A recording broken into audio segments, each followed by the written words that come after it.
Olá, aluno, tudo bem? Nós estamos continuando aqui com as aulas. Essa é da matéria de CNC e nós vamos ver sistemas de coordenada. Por convenção, nós assumimos que os tornos, principalmente, eles têm dois eixos perpendiculares, e aí nós trabalhamos com ele de duas formas. O eixo X normalmente é o eixo transversal, e o eixo Z é o eixo longitudinal. Tem um terceiro eixo também, que é o eixo da árvore, onde é montada a placa que vai ser, a peça vai ser torneada. E também nós temos outro eixo que pode ser considerados como quando tem tornos especiais e alguma coisa do tipo. Então a primeira coisa que nós temos que definir é o ponto zero.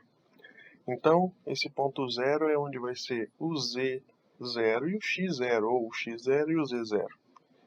Representado pelo símbolo, ali, que é uma bolinha cortada em 4 pedaços e 2 delas ela é pintada. Então, esse é o ponto de referência, o ponto zero. E é através desse zero da peça que nós normalmente fazemos a partida do sistema de coordenadas. Então, nós temos aí, nessas duas figuras, o ponto zero definido, na superfície ali. Então, na figura A, nós temos o ponto zero definido na placa, basicamente, ali no início da peça que está presa à placa, na castanha da máquina. E na imagem B, nós temos a peça e o ponto zero no fim da peça, mais o lado contrário da placa da máquina. Então, essas coordenadas, elas são deslocamentos, da ferramenta onde vai fazer o trabalho ali na peça.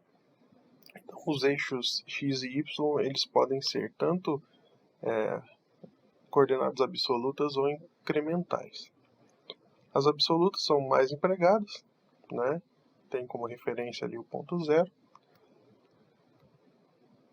E aí nessa figura a gente consegue ver as coordenadas absolutas. Então nós temos ali o ponto zero.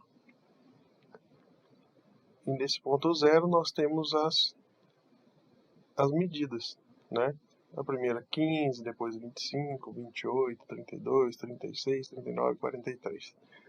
Essas são todas referindo-se ao ponto zero. Então ela começa no ponto zero, então o primeiro ponto seria 15 milímetros, no caso, do ponto zero. A próxima 25 e assim sucessivamente. Aqui nós temos também a mesma situação, só que nós temos a referência como a base da placa ali, a peça presa na placa, mas é o mesmo sistema. Já as coordenadas incrementais, elas têm por ação um deslocamento relativo entre qualquer um dos dois pontos da peça. E ela apresenta coordenadas considerando também o ponto zero, então ela sucessivamente também tem as coordenadas. Mas o que acontece? Você tem ali do ponto zero até o primeiro ponto 15, mas do primeiro ponto ao segundo não está somando os dois, ela está colocando só a coordenada do segundo ponto. Então assim sucessivamente. Então ela muda um pouquinho o sistema da coordenada aí. E também nós temos um eixo Z, sempre no sentido positivo, e ali nessa figura mostra como que ele trabalha esse eixo Z.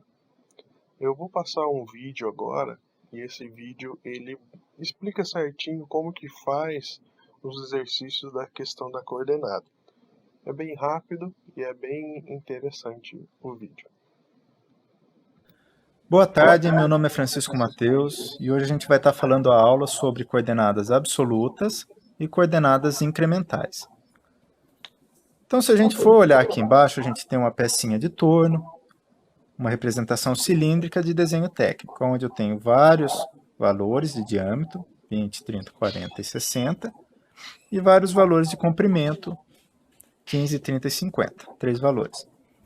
Dentro dessa peça CNC, eu preciso definir 2 eixos de trabalho. O eixo X, que vai ser o eixo para cima, e o eixo Z, que vai ser o eixo longitudinal da minha peça. A gente tem que definir o zero peça, que sempre, na maioria dos casos, a gente vai definir no centro da peça, onde todos os valores serão referenciados a esse zero peça. Esse zero peça vai contar como se o meu eixo X e Z fosse a minha origem do eixo X e Z. Então, basicamente, tanto na minha tabela de coordenada absoluta,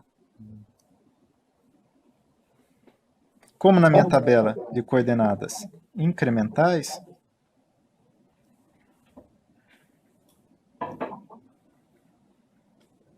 o valor da minha origem nunca muda, né? Em relação a x é 0 e em relação a z é 0 nas minhas duas tabelas. Vamos olhar primeiro o tipo de coordenadas absolutas. Absoluto, o termo absoluto quer dizer que então todos os valores que a gente for calcular vão ser os valores absolutos, valores totais, sempre em relação ao ponto zero. Então, para a gente definir os pontos de usinagem, normalmente ou tem círculo ou são meus cantos. Então, eu vou ter o P1 e o P2, P3, P4, P5, P6 e P7. Como a minha origem é 0, 0, vou para o P1. Eu sempre uso os meus valores em diâmetro. Apesar de estar no meio, se eu usar 10, vai ser o raio. Então, todos os valores da coordenada x serão usados em diâmetro. Então, P1, o valor do diâmetro de x vai ser 20. Em z, ele ainda está alinhado com o meu ponto de referência. Então, portanto, ele é 0. P2, o valor dele, ele anda 15. Como ele está para o lado esquerdo da minha referência, é menos 15. Em 20 ele não andou nada, então ele permanece em 20. P3, ele vai subir só em relação a x, ele vai para o ponto 30 em diâmetro e permanece em menos 15 em z. P4, ele caminha mais para a esquerda, chegando no ponto menos 30 em z e permanecendo no 30 em x. P5, ele sobe 40 em x e permanece em menos 30 em z. P6, ele permanece em 40 em x e vai para o ponto menos 50 em z. O P7, ele sobe até 60 em x e permanecendo menos 50 em z. A diferença da absoluta incremental é que a incremental é sempre em relação ao primeiro ponto. Por exemplo, quando ele sai da origem e vai para P1, ele anda 20 em x, 0 em z. Quando ele sai de P1 para P2, ele anda 0 em x porque ele permanece em 20 e menos 15 em z. P2 para P3, ele anda 10 em x e 0 em z. P3 para P4, ele sai, continua no 30, então 0 em x e menos 15 de novo em z, porque ele saiu de 15 para 30, então eu tenho menos 15. Quando ele vai do P4 para o P5, ele anda 10 em x e 0 em z. Do P5 a P6, ele anda 0 em x, porque permanece em 40, e menos 20 em z. E do P6 ao P7, ele anda 20 em x, de 40 para 60, e 0 em z. Obrigado. Então essa foi a explicação aí para a questão das coordenadas. Espero que tenha ajudado vocês a entender melhor.